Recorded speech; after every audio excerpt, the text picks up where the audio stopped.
नमस्कार, मैं हूं प्रदीप विश्वकर्मा और आप देख रहे हैं आज का मुद्दा। और आज हमारा मुद्दा है जाति न पूछो माफिया की।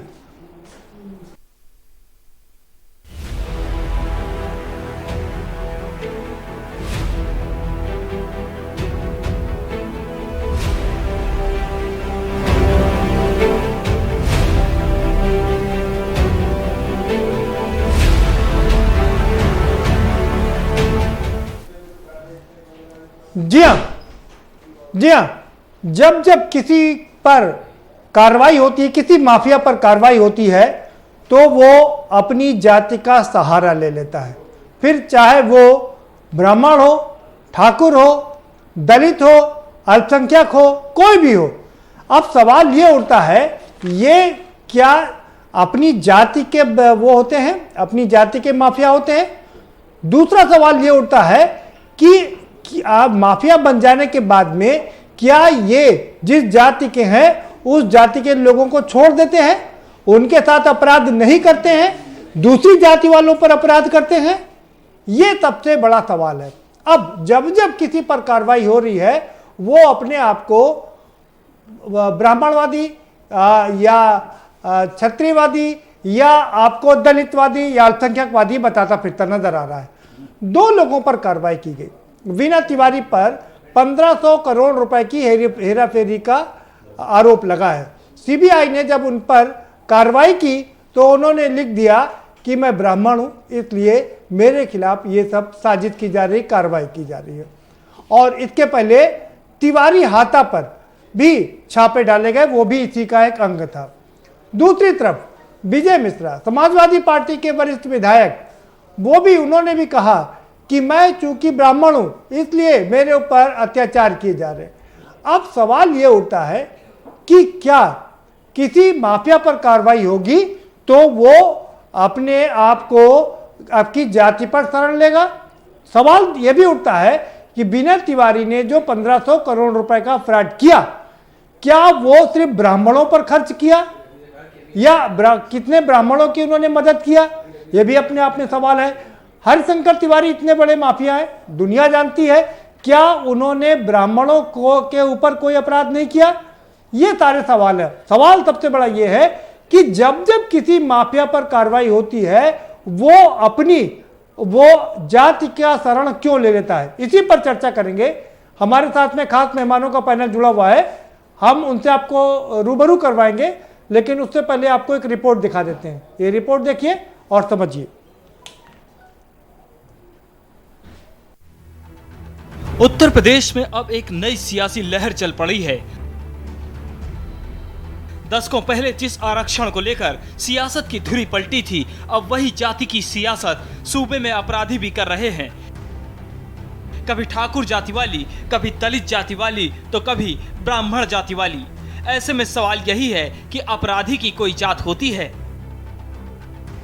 पूर्व मंत्री हरिशंकर तिवारी के बेटे और बसपा विधायक विनय शंकर तिवारी ने सीबीआई की छापेमारी पर बड़ा बयान दिया है। उन्होंने फेसबुक पर एक पोस्ट लिखते हुए कहा, सीबीआई की छापेमारी राजनीति से प्रेरित है, सिर्फ ब्राह्मण होने की सजा मिल रही है। इससे पहले भी प्रदेश में सरकार बनते ही उनके आवास तिवारी हाथा पर छापा मरवा के सरकार ने अपना घिनौना चेहरा दिखा दिया था।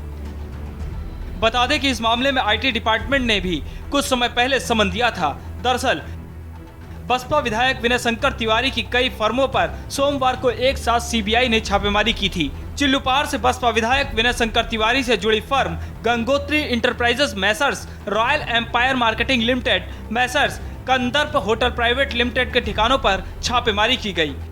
विनय शंकर तिवारी के कई फर्मों पर कई बैंकों के करीब 1500 करोड़ रुपए हड़पने का आरोप है।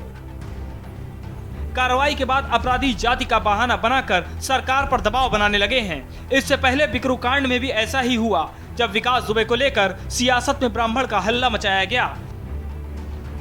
हाथरस में दलित और ठाकुरों का मुद्दा बनाया गया। जाति के नाम पर अपराधी खुद को बचाने की पूरी ताकत लगाते हैं।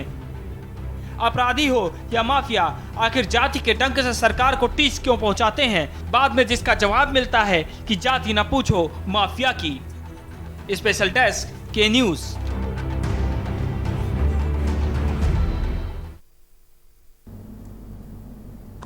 जी हाँ, क्यों लेते हैं जाति का सहारा? कोई भी हो, इसमें कोई किसी से कम नहीं है, चाहे ब्राह्मण हो, क्षत्रिय हो, वैश्य हो या अल्पसंख्यक हो और या फिर जितने भी दलित और पिछड़े हैं, सब अपनी जाति का सहारा लेते हैं। सवाल यही है, इसी पर चर्चा करेंगे। हमारे साथ में खास मेहमानों का पैनल है, हम उनसे आपको रूबरू करवा देते हैं। ओपी सिंह साहब हमारे साथ में जुड़ चुके हैं, भारतीय जनता पार्टी के बहुत वरिष्ठ प्रवक्ता है, वरिष्ठ नेता है। बहुत स्वागत है सिंह साहब आपका। हरेंद्र मलिक साहब हमारे साथ में जुड़ चुके हैं, पूर्व सांसद हैं, 4 बार विधायक भी रह चुके हैं, कांग्रेस के वरिष्ठ नेता हैं, आपका भी बहुत स्वागत है। और हमारे साथ एक और खास मेहमान जुड़ चुके हैं, पंडित नीरज शर्मा, सवर्ण आदमी के राष्ट्रीय अध्यक्ष हमारे साथ लखनऊ स्टूडियो से जुड़ चुके हैं, आपका भी बहुत स्वागत है पंडित नीरज शर्मा जी। पंडित नीरज शर्मा जी, सीधा आपके पास जाऊंगा। विनय तिवारी पर अंकुश लगा, उन्होंने कहा कि मैं ब्राह्मण हूं इसलिए मेरे ऊपर ये कार्रवाई की जा रही है। विजय मिश्रा पर आरोप लगा, विजय मिश्रा के खिलाफ कार्रवाई की गई, बताया कि मैं ब्राह्मण हूं इसलिए मेरे साथ में अन्याय किया जा रहा। सवाल ये है कि ये सिर्फ ब्राह्मण का सवाल नहीं, किसी भी जाति पर जाके माफिया पर जब शिकंजा कसा जाएगा तो क्या वो अपनी जाति का शरण लेता है? देखो प्रदीप जी, मैं आपको बता दूं, अगर हिसाब से अगर देखा जाए तो माफिया की या क्रिमिनल की कोई जाति नहीं होती, वो एक क्रिमिनल है, इसमें कोई दो राय नहीं। हम माफिया को जाति से नहीं तोलते, ना हम तोलते हैं ना हमारा संगठन तोलता है। जो सही गलत का फैसला नहीं जानता हो तो वो संगठन कोई भी हो ऐसे नहीं करना चाहिए। पर मैं आपको एक बात बता दूं, कुछ दिनों से, कुछ सालों से हमारे उत्तर प्रदेश की जो राजनीति है वो जातिगत आधार पर हो रही है। क्योंकि आप कहीं को किसी भी जिले को आप देख लीजिए, कहीं भी देख लीजिए, वहाँ जाति को देखकर सब कुछ हो रहा है जो नहीं होना चाहिए। सरकार कोई भी हो, किसी की भी हो, सरकार को ये शोभा नहीं देता, उसके लिए हर जाति का, हर वर्ग का, हर धर्म का सब बराबर होना चाहिए। परंतु कुछ अधिकारियों की भी मानसिकता ये हो गई है, वो जातिगत हिसाब को देखकर और जातियों में विभाजन करके और सरकार की छवि को भी खराब कर रहे हैं और जातिगत एक तरफा कार्रवाई भी कर रहे हैं। किसी को टारगेट बनाया जा रहा है। अब देखिए उत्तर प्रदेश में ब्राह्मण को टारगेट बनाया गया, जाति देखकर ही टारगेट बनाया गया। तो मेरा कहने का तात्पर्य सीधा सीधा है, कोई भी सरकार हो, कोई भी तंत्र हो, उनको जाति देखकर काम नहीं करना चाहिए। अब रहा माफिया, एक और बता दूं, ये आपके चैनल के माध्यम से, माफिया की कोई जाति नहीं होती। जाति अगर उसकी बनाई जाती है, अगर उस पर शोषण, उसके साथ किसी के साथ गलत हो रहा हो, अगर उस पर अगर एक्शन, तब तो जाति देखी जाती है। माफिया की क्या जाती? माफिया तो किसी अपनी जाति को भी नहीं छोड़ता, वो किसी को भी नहीं छोड़ता। माफिया माफिया होता है, पर एक पक्षीय कार्रवाई करने से ये गलत है। ठीक, मतलब एक पक्षीय कार्रवाई नहीं होनी चाहिए, कार्रवाई होनी चाहिए तो सब पे। आप किस पर आरोप लगा, मैं आपसे दोबारा सवाल पूछूंगा, जरूर आपके पास आऊंगा। हमारे साथ में एक और बहुत खास मेहमान जुड़ चुके हैं, मनोज यादव जुड़ चुके हैं, बहुत समाजवादी पार्टी के वरिष्ठ नेता है, प्रवक्ता है। बहुत स्वागत है मनोज यादव जी आपका। ओपी सिंह साहब का रुख करेंगे। ओपी सिंह साहब, विनय तिवारी जिस तरीके से लिख रहे हैं, ब्राह्मण होने की सजा भुगत रहा हूं, और तिवारी हाथे पर भी जो छापा पड़ा वो ब्राह्मण होने के कारण पड़ा। उधर विजय मिश्रा भी कह रहे हैं ब्राह्मण हूं इसलिए लोग मार रहे हैं, बचाइए। क्या कहेंगे आप? क्या माफियाओं की जाति होती है कोई?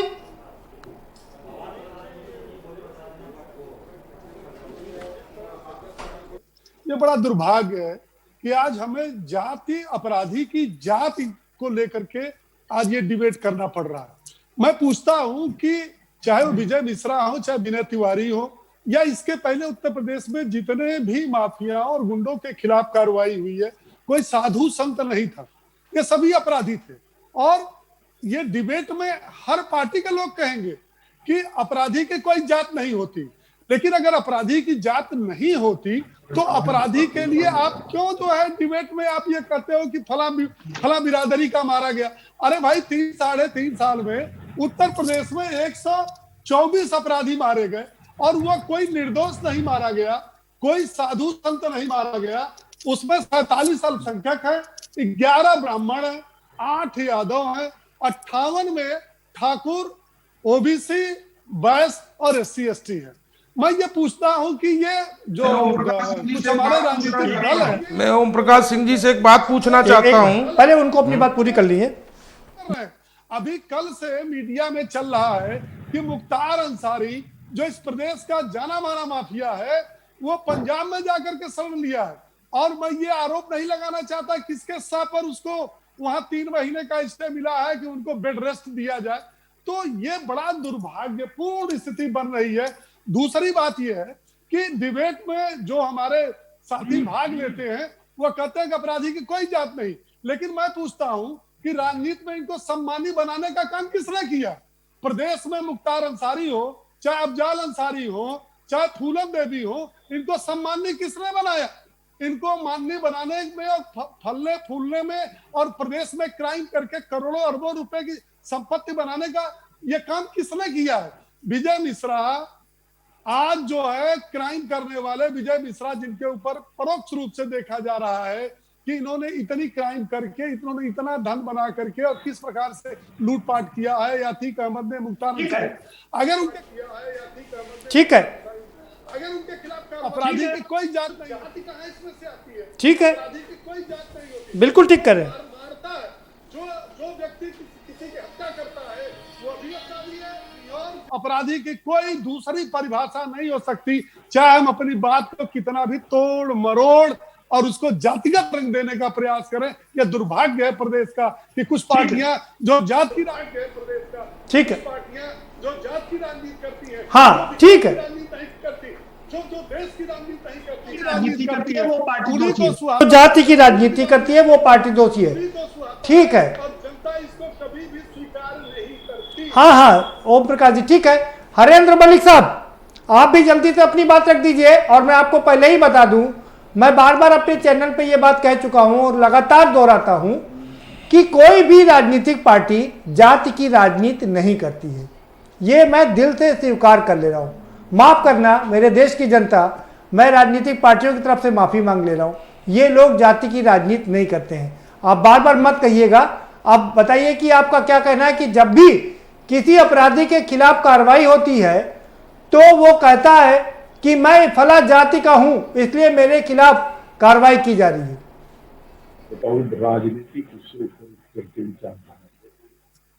अपराधी इतना शातिर होता है, इतना तेज होता है कि वो अपने आप को संरक्षण पाने के लिए इस तरह के हथकंडे होते हैं। और अधिकारी सोचते हैं कि तुम होशियार हो, राजनीतिक लोग सोचते हैं तुम होशियार हो। तो हमेशा पहिया अपराधी का जब तक चलता है वो घुमा लेता है और अपने लिए जाति को इस्तेमाल करता है। जब वो जाति में रहता है, जब वो अपराध की दुनिया में रहता है, जब तक तो मुसीबत नहीं होती, तो बेताज बादशाह वो जैसे चाहे जहाँ चाहे कोई जाति धर्म गांव पास पड़ोस घर वालों को भी नहीं छोड़े। हाँ, इतना जरूर है कि सरकार जब बदमाश के खिलाफ कार्रवाई करे, निष्पक्ष कार्रवाई की सब चर्चा करते, पर निष्पक्षता दिखनी नहीं चाहिए। अगर एक कैटेगरी के 10 बदमाश है तो सबके खिलाफ कार्रवाई करने का प्रयास करना चाहिए। मामला वहां फंसता है, हम लोग अपराधियों के चंगुल में तब फंस जाते हैं, राजनीतिक लोग भी और अधिकारी भी, जब किसी एक को छूट मिल जाती है एक दूसरा को भी पड़ता नहीं। परंतु मैं भी और मेरी पार्टी भी हम ये मानते हैं कि अपराधी किसी का नहीं है, अपराधी समाज पर कलंक है और उसका जैसे भी हो जब भी हो नियम संगत कानून के तहत उसको सजा मिलनी चाहिए। कानून को एक काम देना चाहिए कि वो उसको सजा दे और सजा दिलाने का काम पुलिस करेगी। पुलिस उनको अरेस्ट करे, उनके खिलाफ कार्रवाई करे। अब उनके सभी राजनीतिक पार्टियों को भी अप्रोच करेगा। अपराधियों के झांसे में नाम है, सत्ता किसी की भी हो, सत्ता इन्हीं की रहती है। जमीन पर आप अगर आकर के देखते तो कभी परेशानी होते और एक भाई एक पार्टी में एडजस्टमेंट कर लेता है, दूसरा उसका साथी बैंक का बिल्कुल दूसरा उसका साथी बैंक। हाँ बिल्कुल बिल्कुल ठीक है जी, ठीक है, ठीक है अरविंद जी, दोबारा से आपके पास आएंगे, रुक करेंगे। मनोज जी का रुक, मनोज जी सवाल आपने सब सुन लिया, सीधा सवाल आपसे है, क्या माफियाओं की कोई जाति होती है क्या? निश्चित तौर पे कोई, लेकिन ये महत्वपूर्ण विषय बन गया है कि आखिर ये सवाल क्यों उठ रहा है कि अमुक जाति के व्यक्ति पर ही कार्रवाई हो रही है। ये बात बड़ा चिंतनीय है, क्योंकि मैं जब से राजनीति को उत्तर प्रदेश में देख रहा हूँ तब से कुछ ऐसी घटनाएं कभी नहीं घटित हुई उत्तर प्रदेश में, सरकार किसी की भी रही हो, चाहे बसपा की रही हो, सपा की रही हो या बीजेपी की रही हो। कांग्रेस की सरकार मुझे नहीं याद है उत्तर प्रदेश में कि कब रही और कब उसका राजनीतिक पैटर्न उसका क्या था, लेकिन इन सारे राजनीतिक दलों ने कोई इस तरह का काम कभी नहीं किया। इवन पूर्व की सरकार भी जो बीजेपी की थी उसने कभी इस तरह की चीजें नहीं की लॉ एंड ऑर्डर के मामले में, अपराध को लेके, संगठित अपराध को लेके, जिसमें क्वेश्चनिंग उठाई जा सके। लेकिन ये लगातार क्वेश्चनिंग उठ रही है। कहीं पे किसी पूर्व मंत्री के यहाँ सीबीआई के छापे पड़ जाते हैं और बात जब सामने निकल के आती है कि सरकार का ही एक प्रोजेक्ट का 800 करोड़ रुपए बकाया है और सरकार उनको पेमेंट नहीं कर रही है, और उल्टा उनको ये बताया जा रहा है कि वो एक तरीके से मतलब फ्रॉड है।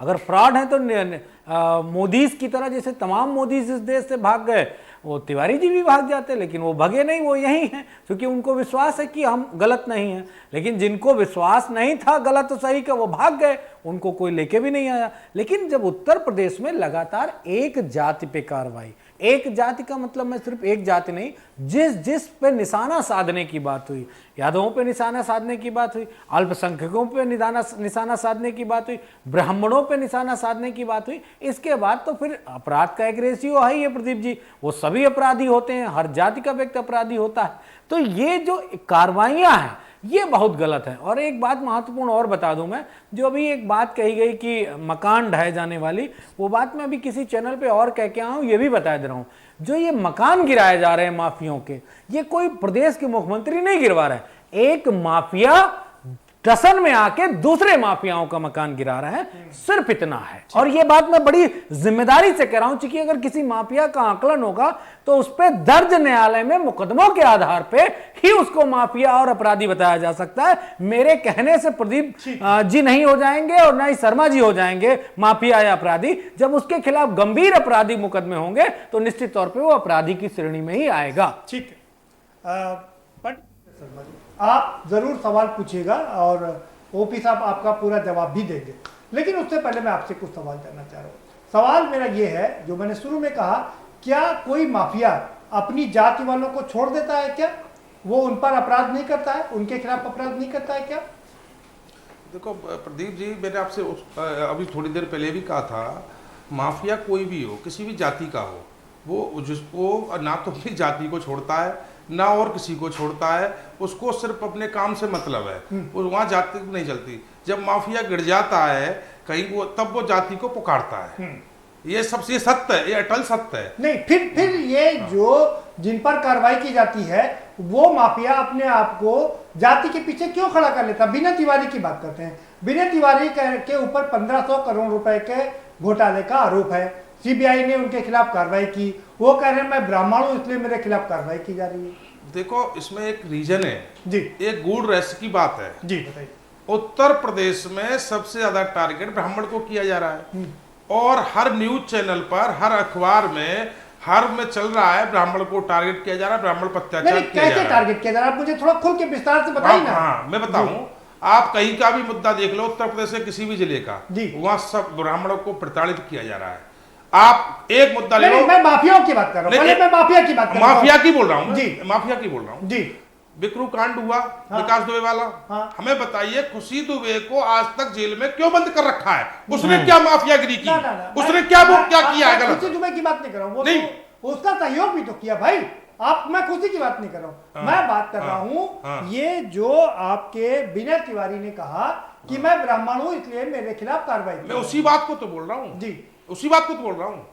अब जब टारगेट ब्राह्मण हो रहा है, वो भी ब्राह्मण है, उसने सोचा ब्राह्मणों पर अत्याचार हो रहा, अब एक नाम मेरा भी जुड़ जाएगा, मैं भी बोल दूं मैं भी ब्राह्मण इसलिए हो रहा है मुझ पर। और हरिशंकर तिवारी, ये देखो, ये हरिशंकर तिवारी जी, क्या आप उनके बारे में जानते हैं? और हम भी जानते हैं, सब लोग जानते हैं। कैसे अभिव्यक्ति आप जानते हैं?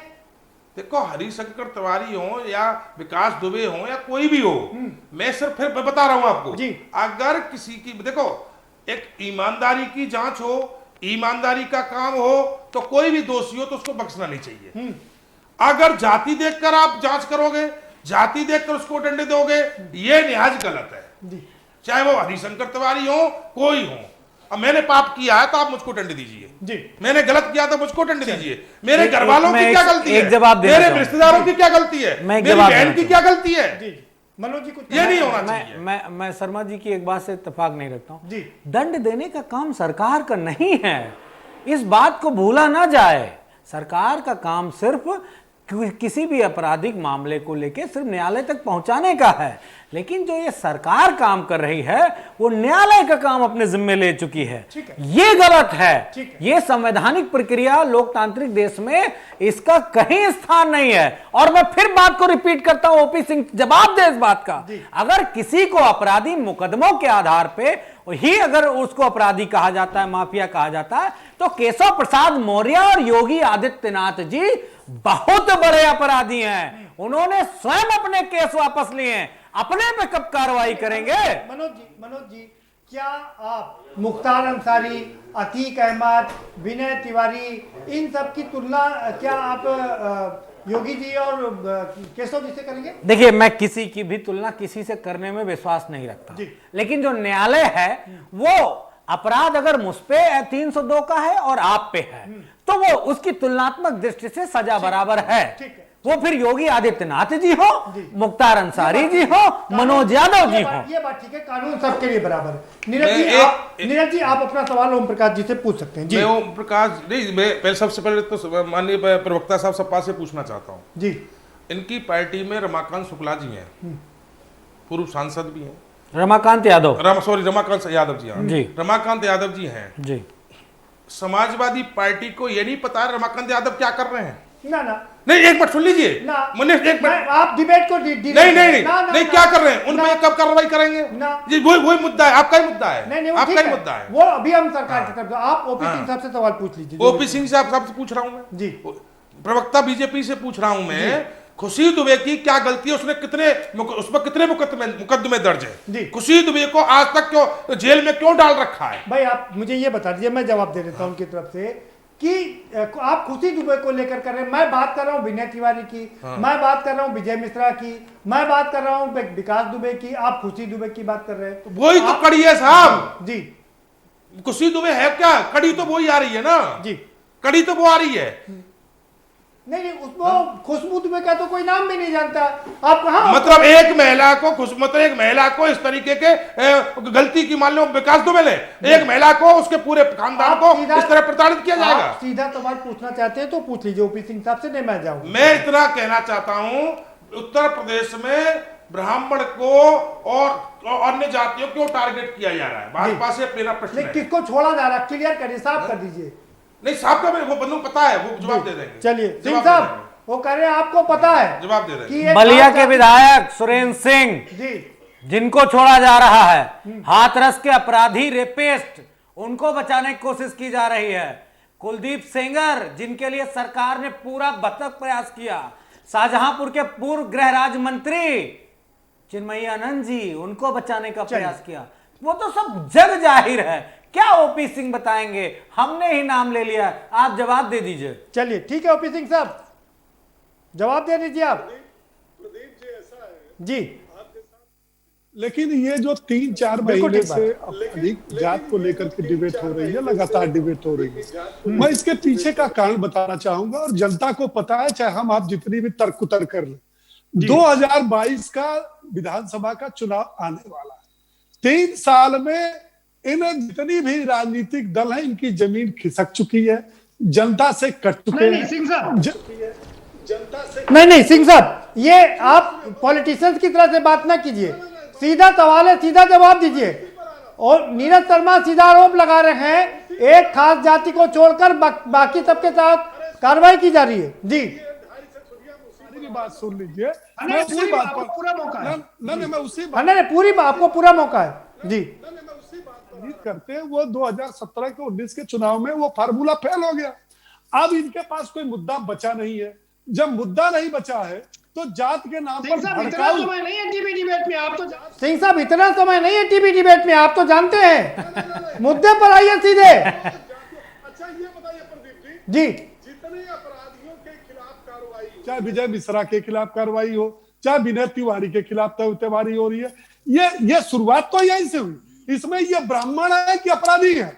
अगर कोई राजपूत अपराधी है तो वो राजपूत है कि पहले अपराधी है? कोई अल्पसंख्यक अपराधी है तो पहले अपराधी है कि अल्पसंख्यक अपराधी है? नीरज जी बताइए, जल्दी जवाब दिला देते हैं नीरज जी से। बताइए नीरज जी, विनय तिवारी अपराधी हैं कि नहीं अपराधी? देखो हम एक नहीं है। जी बताइए। 1 मिनट सुन लीजिए विजय मिश्रा अपराधी नहीं है। हमें एक बात बता दें, देखो हमको ये बात इनसे पूछनी है, और भी तो अपराधी हैं बहुत। अरे वही तो मैं कह रहा हूँ, अपराधी तो अपराधी हैं, मुख्यमंत्री भी है, उन अपराधियों को अपराधी तो योगी आदित्यनाथ भी है, मुकदमे दर्ज है। फिर क्यों नहीं समझ में आती बात आपको? भाई वो बीजेपी के मनोज यादव, मैं आपसे इत्तेफाक नहीं रखता क्योंकि अभी वो एक संवैधानिक पद पर है। अच्छा चलिए, इसलिए अच्छा फिर ये बताइए, इस तरह तो संविधान जांच हो गई थी, लालू जी मुख्यमंत्री थे, उनको इस्तीफा देना पड़ गया था और उनको जेल जाना पड़ गया था, आपको याद नहीं क्या? जांच हो जाए तो कौन जांच कराएगा? सैया भाई कोतवाल तो डर काहेगा, अपनी जांच नहीं कराओगे, अपने मुकदमे नहीं ट्रायल पे चलने दोगे, तब तो नहीं होगा ना। राजनीतिक व्यक्ति पे राजनीतिक मुकदमे होने चाहिए। 302 दंगा भड़काने, गुंडाई, बलात्कार, इसके मुकदमे नहीं होने चाहिए। मनोज जी आप डिबेट को डिटेल मत करें प्लीज, मैं आपके पास आऊंगा और सिंह साहब आपके पास भी आऊंगा, लेकिन वक्त एक ब्रेक का हो चला, एक छोटा सा ब्रेक लेंगे। ब्रेक के पार आएंगे तो चर्चा के सिलसिले को आगे बढ़ाएंगे कि क्या किसी माफिया की जाति होती है, या ये माफिया जब इन पर आन पड़ती है तो ये जाति का सहारा लेते हैं, जाति के पीछे खड़े हो जाते हैं। सवाल दूसरा ये भी है कि जब ये माफिया बनते हैं तो क्या अपनी जाति के खिलाफ अपराध नहीं करते हैं, उसको अपनी जाति के लोगों को छोड़ देते हैं, क्या दूसरी जाति के लोगों पर अपराध करते हैं? ये भी अपने आप में बड़ा सवाल है। और सवाल यहाँ पर यह भी उठ रहे हैं कि एक खास वर्ग को छोड़ करके बाकी कुछ एक खास वर्ग पर कार्रवाई की जा रही है। ये भी एक बहुत समझने की बात होगी, आखिर ऐसा क्यों किया जा रहा है। एक छोटे से ब्रेक के बाद चर्चा जारी रखेंगे।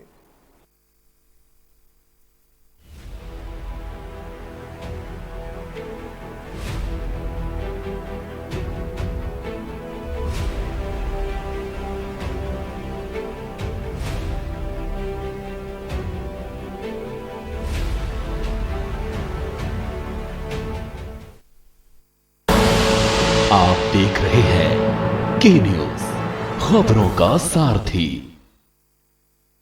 लम्हे छोटे से ये जिंदगी से भरे, इन्हें हाथों में भर ले और जी ले जरा। मुसाफिरा तू है चला, मुसाफिरा रे। छोटे छोटे लम्हों का अनोखा सफर, कमला पसंद, अनोखा स्वाद। GGS Education Group launches 20% discount on academic fee of courses MBA, BBA, BCA, BFSI and GM, D Pharma, B Pharma. Offers best infrastructure, best transport facility, best academic service and best placement service. Register today to avail 20% discount. Call 9971 496 497 or visit the campus Kanpur Lucknow Highway near Unnao. GGS Education Group. खुदी को आजमाया है तो ये अंदाज आया है, खुदी को आजमाया है तो ये अंदाज आया है। तुम में भी मैं हूं, शुद्ध प्लस पान मसाला। आप देख रहे हैं के न्यूज, खबरों का सारथी।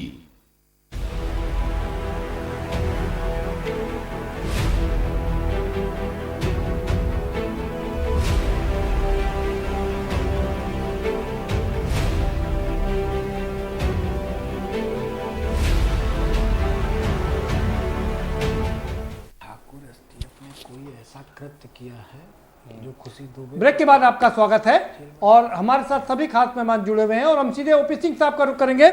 जी सिंह साहब, आप कुछ कहना चाह रहे थे, आप अपनी बात रख सकते हैं।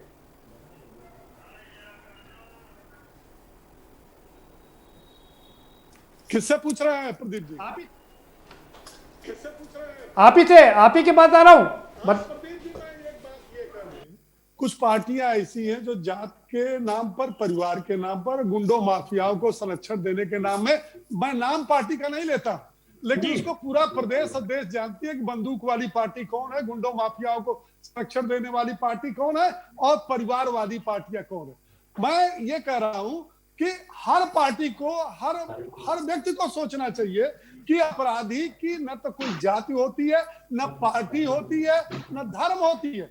ये तभी सहारा लेते हैं, पार्टी का सहारा, जाति का सहारा, क्षेत्र का सहारा, जब इनके ऊपर कार्रवाई होती है।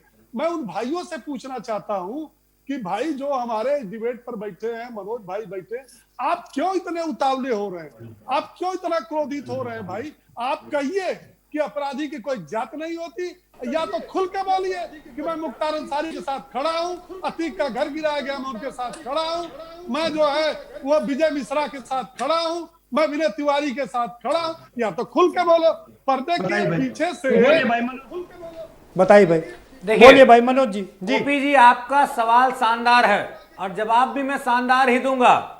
निश्चित तौर पे जो आपने बात कही कि हम खुल के बताएं, तो समाजवादी पार्टी एक बात के लिए बहुत बेहतरीन तरीके से जानी जाती है, हम अन्याय के खिलाफ खुल के सड़क पे आते हैं और आपको हम न्यायपालिका नहीं बनने देंगे, इस बात को आप ध्यान रखिएगा।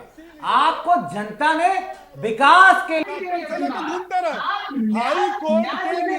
आप न्याय देने के लिए नहीं आए हैं कि आप सड़कों पे न्याय करने लगेंगे, गाड़ी पलटा के न्याय करने लगेंगे, किसी बेहता को 2 दिन की बेहता को जो वो 2 दिन पहले शादी 3 दिन पहले हुई उसको आप माफिया बनाने के लिए अगर आए हैं तो निश्चित तौर पे समाजवादी पार्टी सड़कों पे उतरेगी। आपको पैनल में, चैनल में, संसद में और विधानसभा में हर जगह आपको जवाब देना पड़ेगा। और मैं फिर बड़ी जिम्मेदारी से आपसे कह रहा हूं, मुझे तो कभी कभी शर्म आने लगती है ओपी सिंह जी कि कैसी ये पार्टी है जो इस द्वेष के साथ काम करना जानती है।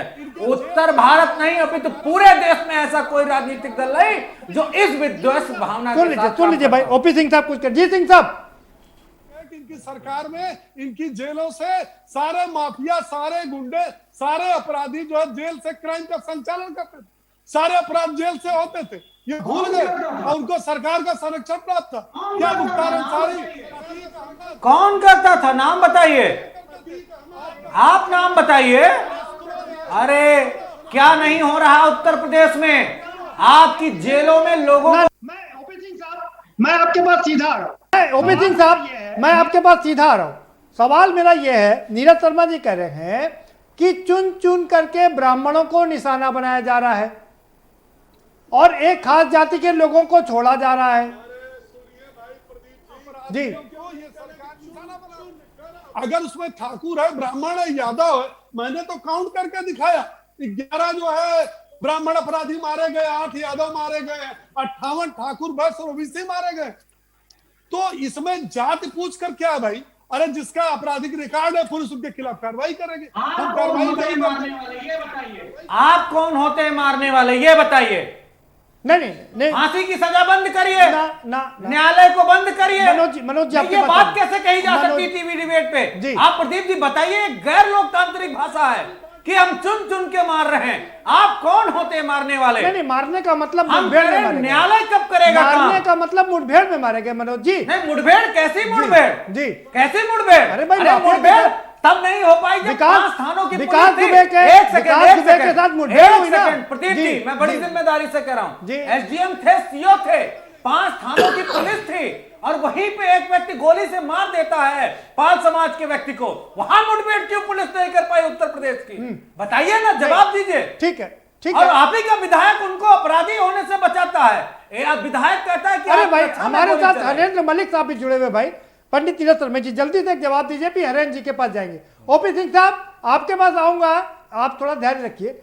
पंडित नीरज शर्मा जी, आप ये बता दीजिए, सिंह साहब कह रहे हैं मात्र 11 ब्राह्मण मारे गए, 57 अल्पसंख्यक के लोग मारे गए, 58, तो आप उस पर क्यों नहीं कहते? वो अल्पसंख्यक के लोग आके क्यों नहीं आके कहते हैं कि भाई वो 132 ब्राह्मण? जी देखो, मैं बता दूं, ओम प्रकाश सिंह जी पे कोई आंकड़े नहीं है। अब ये कुछ भी बोल दें, ये भी बोल देते 1 मारा है, इनके पास कोई आंकड़े नहीं है। अच्छा, ना इनके पास आंकड़े, ना इनको कोई जानकारी है। सबसे ज्यादा उत्तर प्रदेश में किसी थाने चौकी का रिकॉर्ड उठा के देख लें, छोटे छोटे केसों में उन पर केस नहीं है, थोड़ा सा वो ब्राह्मण परिवार ठीक ठाक है, उसी को जेल में ठुसवा रहे हैं। कितने लोग जेलों में आज, जेलों के आंकड़े ने करवाए सरकार, जेलों के आंकड़े करवा के दिखाए कितने ब्राह्मणों के साथ प्रताड़ित किया गया है। पंडित नीरज शर्मा जी, मेरा सीधा आपसे सवाल यह है, कांग्रेस के जो दलित वर्ग के अध्यक्ष थे, उनको जब पकड़ा गया, किसी को वो इंस्टिगेट कर रहे थे, तो उन्होंने कहा कि मैं दलित हूं इसलिए मेरे खिलाफ अत्याचार किया जा रहा है। तो जिसके खिलाफ कार्रवाई होगी वो जाति का सम्मान लेगा। प्रदीप जी, इस प्रदेश में तो उठा के देख लीजिए, मैं आपको बता दूं, देखो हाथरस का कांड हुआ जी, उत्तर प्रदेश में और भी कांड हुए, सरकार ने एक्शन लिया है, ऐसी बात नहीं लिया हो, सरकार ने एक्शन लिया है, परंतु जहां ब्राह्मणों पर अत्याचार हुए वहां सरकार ने कोई एक्शन नहीं लिया। इसी चैनल पे आपने डिबेट चलाई थी 605 ब्राह्मणों पर, चलाई कि नहीं चलाई जी। और प्रयागराज की घटना थी, उस ऐसी दिल दहलाने की घटना उत्तर प्रदेश में आज तक नहीं हुई, और उसमें भाजपा बिल्कुल मौन रही। हमको प्रदर्शन करना पड़ा, आपके चैनल पर डिबेट हुई, तब उस पर कार्रवाई हुई। ठीक है हरेंद्र मलिक जी, हम जब भी कोई चीज होगी तो जरूर इस पर आवाज उठाएंगे। हरेंद्र मलिक जी, आप तब से लगातार सबको सुन रहे हैं, क्या कहेंगे आपकी, क्या माफिया की कोई जात जी थोड़ा सा सब्र के साथ सुन सके।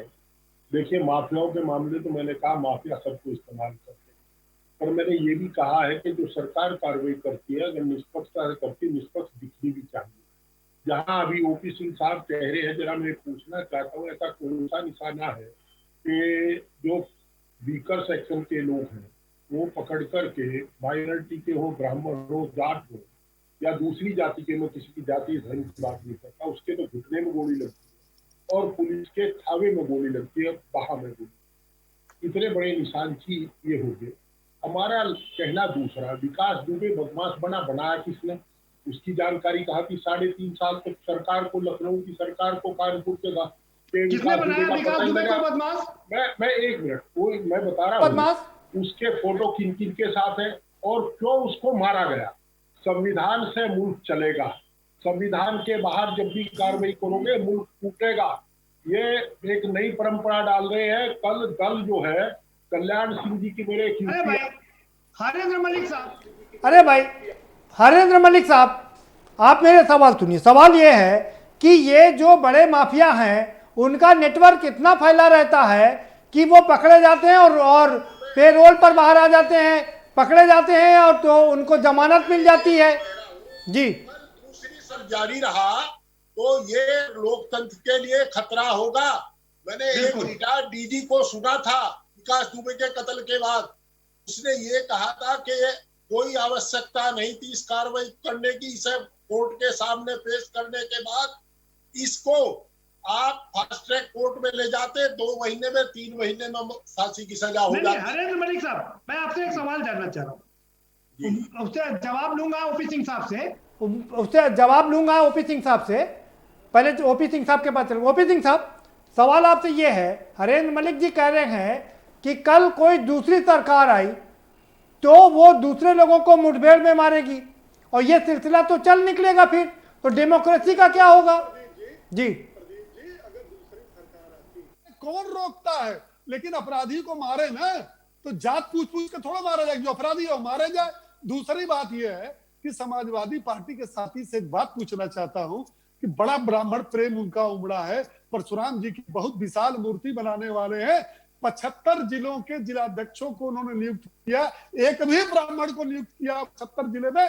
तो ये बता दे इनका दोहरा चरित्र है क्या? पूरे प्रदेश में ब्राह्मण नहीं है? ब्राह्मण की राजनीति नहीं कर रहा। नहीं, मैं ब्राह्मण की राजनीति नहीं कर रहा हूं इस समय, मैं इस समय माफिया की राजनीति कर रहा हूं। हरेंद्र मलिक साहब, 75 में कितने लोगों, ठीक है, नहीं हरेंद्र मलिक जी, सिंह साहब आपका जवाब। हरेंद्र मलिक जी, ओपी सिंह साहब कह रहे हैं कि आपकी सरकार आए तो आप माफिया पर कार्रवाई करिए। किसने रोका है आपको कि आप माफिया पर कार्रवाई ना करें? मैं जवाब देना चाहता हूं जी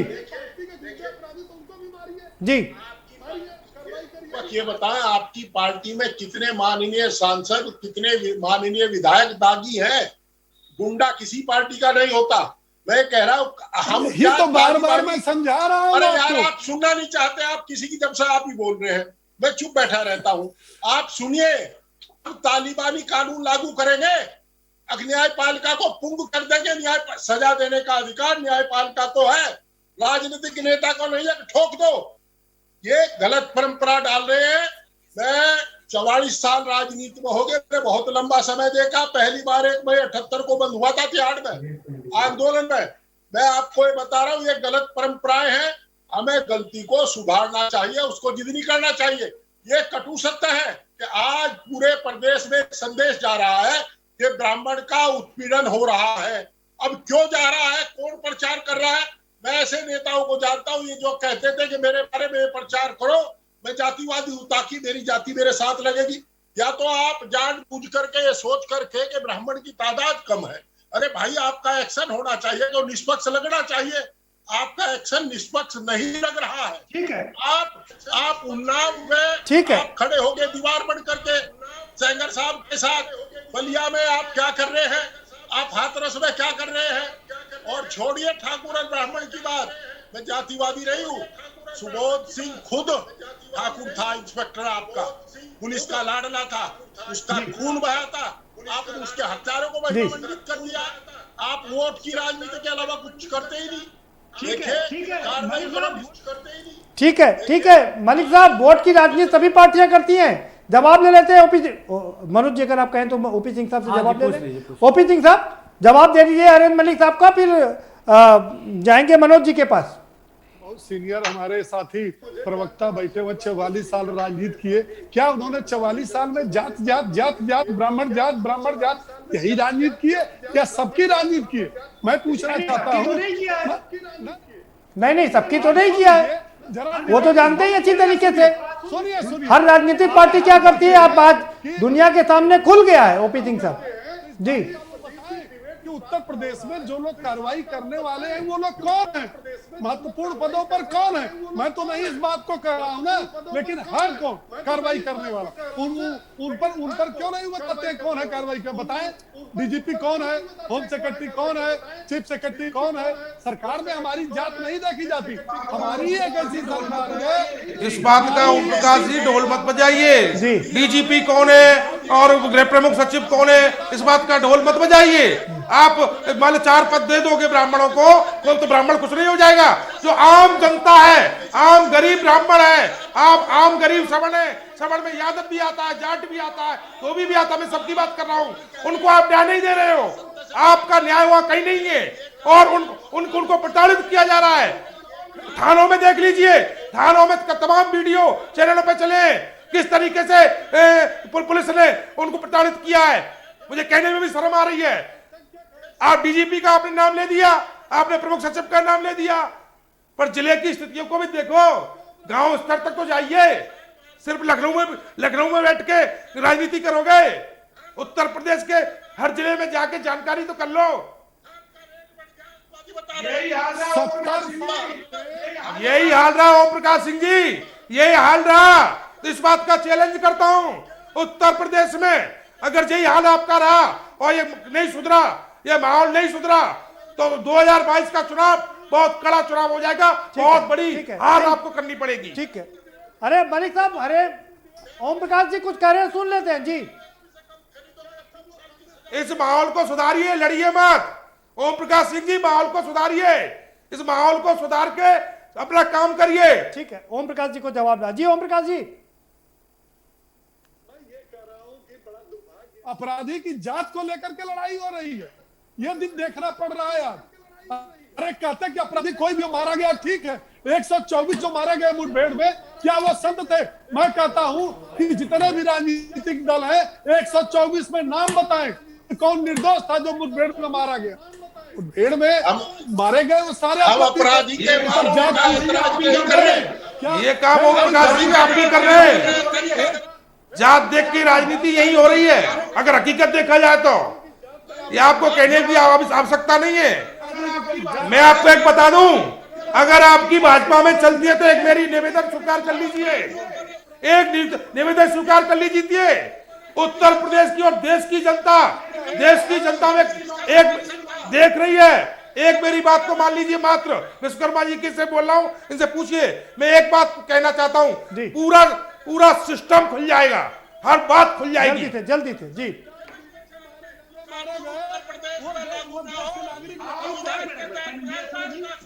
आप एक मिनट पंडित शर्मा जी जी, मारे जाने से आपको बड़ा कष्ट, हमें जिसने आखिर पुलिसकर्मियों को मार डाला बेरहमी से और कंगाली से लेकर सीओ का फल काट दिया, उसके मारे जाने पर आपको कष्ट हम तो जानते भी नहीं सिंह साहब के विकास दुबे कौन था। हम तो तरीके का विरोध कर रहे हैं। कानून बिल्कुल आप बता रहे हैं कि आप विकास दुबे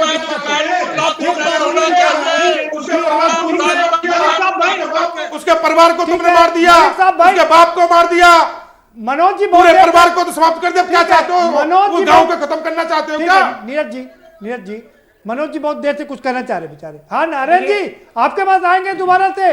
हाँ मनोज जी, मैंने हरेन जी की बात को बड़े ध्यान पूर्वक सुना जी। वो सीनियर लीडर हैं, पूर्व सांसद रहे।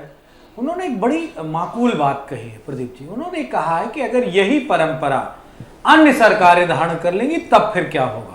और मैं इसकी एक छोटी सी कड़ी, नहीं तो ओम प्रकाश जी कहते रहे कि आप मारिए माफियाओं को, किसने रोका जी? मैंने कहा ना, मुकदमा न्यायालय में आपके मुकदमे और थाने में दर्ज मुकदमे वही आपको अपराधी बनाते हैं। और ये बीजेपी भली बात जानती है।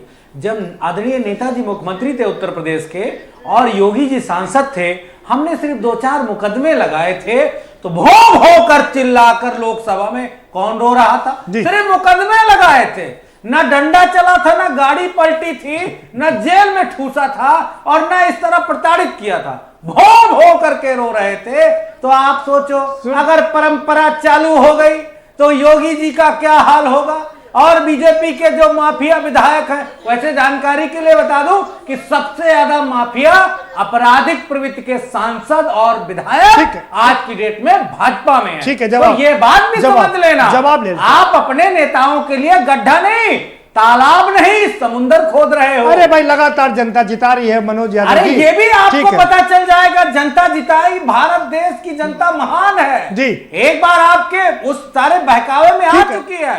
एक बार नहीं, प्रताड़ना तो है। एक बार नहीं मनोज जी, 3 बार, मतलब अरे 3 बार वाला चुनाव 14, 17, 19 नहीं 3 बार। अरे उत्तर प्रदेश के परिप्रेक्ष्य में और मैं स्टेट के सेंट्रल गवर्नमेंट के परिप्रेक्ष्य में कह रहा हूँ जी। अरे बड़ा काम किया है और काम ऐसा किया है कि जनता त्राहिमाम कर रही है। बिहार का चुनाव आपको पता चल जाएगा। ठीक है, और लेकिन मैं जवाब ले ईमानदारी से कहूंगा, क्या हरशंकर तिवारी जी वो घटना नहीं याद है?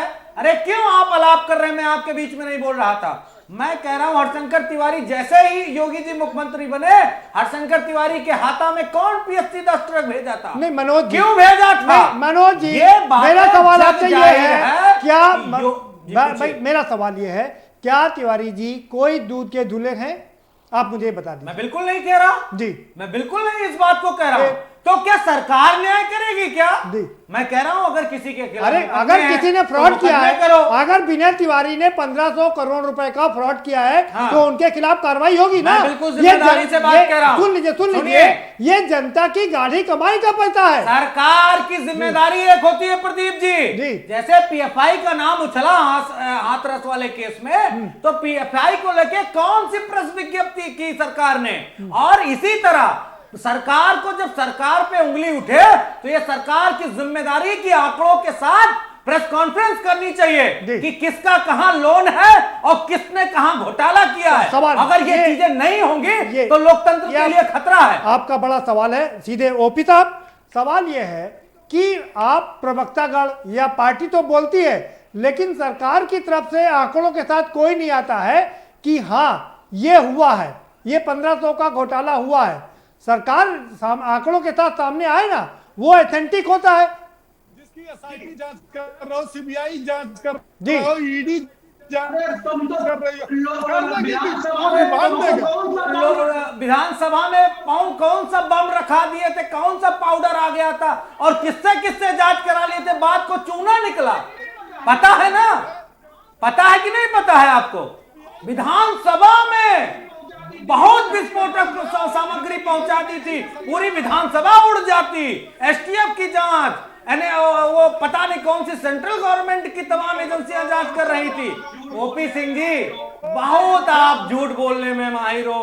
मैं सत्ता उत्तर प्रदेश से लेके और वहां तक, आप ये जवाब दो सीधे सीधे कि आप प्रेस कॉन्फ्रेंस कल करके बताओ कि कैसे पीएफआई के वेबसाइट पे क्या क्या हुआ, उसकी जानकारी मीडिया को दो। और वैसे ही जिस तरह विनय शंकर तिवारी, हरशंकर तिवारी का जो भी मामला है वो आप जनता को बताओ और प्रेस को बताओ, सारी जानकारी चाहिए। मनोज जी, आप ये बात तो मानेंगे ना कि अगर सीबीआई जांच कर रही है और सीबीआई ये चीजें बता रही है तो गलत तो नहीं बताएगी ना। हमारी सरकार, हमारे पास ताकत, हम जो चाहे वो कर ले, ये कौन सी बड़ी बात हुई? क्यों मीडिया को ये हिम्मत नहीं है, मीडिया को ये राइट नहीं है, विपक्ष को ये राइट नहीं कि सारी जानकारी दी जाए? ठीक है, नीरज जी कुछ कहना चाह रहे हैं? हाँ नीरज, मैं ये कहना चाहता जी, हरिशंकर तिवारी जी देखो दोनों गोरखपुर के ही हैं। हरिशंकर तिवारी जी का एक बहुत बड़ा चेहरा है वहाँ, और मैं समझता हूँ उत्तर प्रदेश में पूरे उत्तर प्रदेश की बात कर रहा हूँ, चलो पूर्वांचल बंदर इसकी नहीं कर रहा मैं। योगी जी से तसल्ली है। हरिशंकर तिवारी एक चेहरा है, ब्राह्मण चेहरा है, एक ब्राह्मण लीडर है, मतलब एक माफिया के चेहरा इनकी टसल शुरू से ही है। हकीकत टसल शुरू से ही है। वो उनको गिराना चाहते, वो उनको गिराना चाहते। अब सिस्टम क्या, अब इनके पास पावर है, इनके पास पावर है और पावर का इस्तेमाल हरिशंकर तिवारी जी के ऊपर किया जा रहा है। और एक बात देखिए, तिवारी जी ने 1500 करोड़ का आज ही किया क्या? सरकार को क्या साल हो गई? हाँ, सरकार को कितने साल हो गए? ठीक बात। अगर ऐसा हुआ तो पहले भी पता चल जाता, परंतु मैंने आपसे क्या कहा?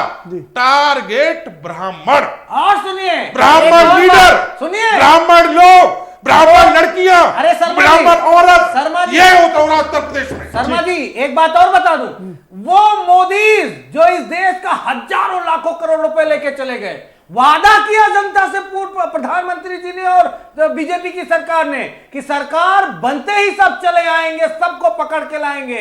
आज तक कोई न मिला, न ललित मिला मोदी, न नीरव मिला मोदी, अरे भाई न माल्या मिला, न दाऊद मिला, कोई नहीं मिला। मनोज जी, इंटरनेशनल लॉ के हिसाब से प्रोसेसिंग होती है। भगाने वाले कौन थे? जब प्रक्रिया होती है, भगाने वाले कौन थे? भगाने यही सरकार भगाई थी। आप ये बता दीजिए, क्वात्रोची भागे तो किसने भगाया?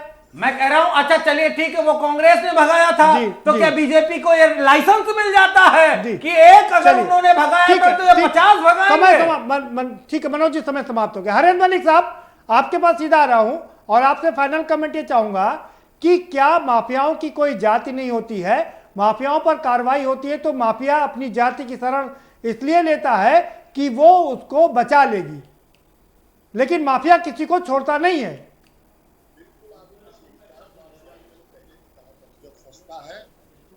अपनी जाति का सहारा लेकर, धर्म का सहारा लेकर के आवरण ओढ़ता है ताकि कानून उसके खिलाफ कार्रवाई ना कर सके। और जब वो स्वतंत्र रहता है, स्वच्छंद रहता है, सबसे पहले सजातीय लोगों को करता है। और दूसरा स्थिति है, परंतु हम लोगों का जो ऐतराज है वो दूसरी बात क्या है। ईडी की चर्चा आप कर रहे हैं, बस एक सेकंड लूंगा। ईडी ने महाराष्ट्र में अजीत पवार ने ईडी का जो काम किया, एक दिन भाजपा ज्वाइन कर ली और अगले दिन, मेरी पूरी बात सुनो। हरेंद्र मलिक साहब, फाइनल कमेंट है चाहिए आपका छोटा सा। ईडी पर बात करने पड़े चलेंगे, सीबीआई पर तो आपसे ज्यादा बेहतर इस्तेमाल करने वाला कोई नहीं मिलेगा। कायम रहे, तालिबानी कानून यहाँ लागू ना हो। ठीक है, सजा देने का काम मान्य, ठीक है, तालिबानी कानून ना लागू हो, बिल्कुल ठीक है। मनोज जी 20 सेकंड में जल्दी से अपनी बात। तालिबानी कानून ना लागू हो, वैसे माफिया किसी का नहीं होता। सरकार जो आई 2017 में, वो इसलिए आई थी कि पूर्व की सरकार से बहुत बेहतरीन विकास कार्य होगा। और मैं बड़ी जिम्मेदारी से एक बात कर रहा हूं, हम इन सब मुद्दों पे चुनाव नहीं लड़ेंगे, हम चुनाव लड़ेंगे डेवलपमेंट पे, क्योंकि आदरणीय राष्ट्रपति जी ने काम करके उत्तर प्रदेश को दिखाया था और हम आपके काम की अपने काम से तुलना करेंगे। और ये जाति फैक्टर पे हम कभी भी चुनाव न लड़े थे, न लड़ेंगे। मैंने पहले कह दिया कि कोई भी पार्टी, राजनीतिक पार्टी, ओपी सिंह जी समझ रहे हैं। ठीक है, ठीक है। नीरज शर्मा जी फाइनल कमेंट आपका। मैं सबसे पहले एक बात कहना चाहता हूं आपके चैनल के माध्यम से जी, और पूरे देश प्रदेश की जनता से। खुशी दुबे जेल में है जी, सरकार अपनी कस्टडी में। मैं माफियाओं की बात कर रहा हूं, खुशी दुबे की बात। खुशी दुबे माफिया नहीं है, खुशी दुबे माफिया नहीं है, मैं माफियाओं की बात कर रहा हूं। उसके साथ बहुत बड़ा पाप किया गया है जी, उसके साथ आप सिंपैथी करने की कोशिश कर रहे हैं। प्रेस कॉन्फ्रेंस कराए सरकार जी, और उसकी प्रेस कॉन्फ्रेंस सरकार कराए, पूरे तथ्य खुल जाएंगे। उसके साथ इतना एसटी हमने घिनौना काम किया है, कोई कल्पना नहीं कर सकता, इसलिए उसको छोड़ा नहीं जा रहा है। ठीक है, ओम प्रकाश जी फाइनल कमेंट आपका क्या कहेंगे जी? कोई जात नहीं होती, जात की राजनीति करने वाले ये राजनीतिक दल, इनका दुर्भाग्य है कि ये उस अपराधियों के पीछे खड़े हैं, उनको संरक्षण देने को तैयार हैं, उनको लेकर के ये आक्रोशित आज यहाँ पर बोल रहे हैं। इनकी कोई जात नहीं होती, हमारी सरकार सारे दुर्भाग्य, ठीक है, वो अपराधी थी, ठीक है, कितने केस दर्ज थे, कितने मुकदमे, बहुत शुक्रिया, ठीक है, बहुत शुक्रिया।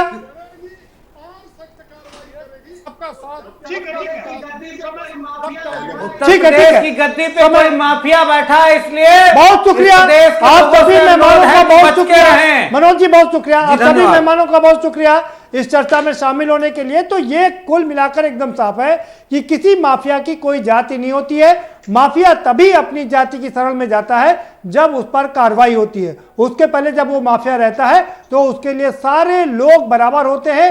वो अपनी जाति के लोगों के खिलाफ भी अत्याचार करने से अपने आप को नहीं रोकता है, वो सब पर अत्याचार करता है, तभी वो इतना बड़ा आदमी बनता है। तो ये बात सच है कि किसी माफिया की कोई जाति नहीं होती है, लेकिन इस बात में भी कोई शक नहीं है कि अपने हाथ में सब कुछ लेना भी ठीक नहीं है, क्योंकि इससे लोकतंत्र को भी खतरा हो सकता है। फिलहाल इस कार्यक्रम में इतना ही, आप हमें दीजिए इजाजत और बाकी खबरों के लिए देखते रहिए के न्यूज़ इंडिया।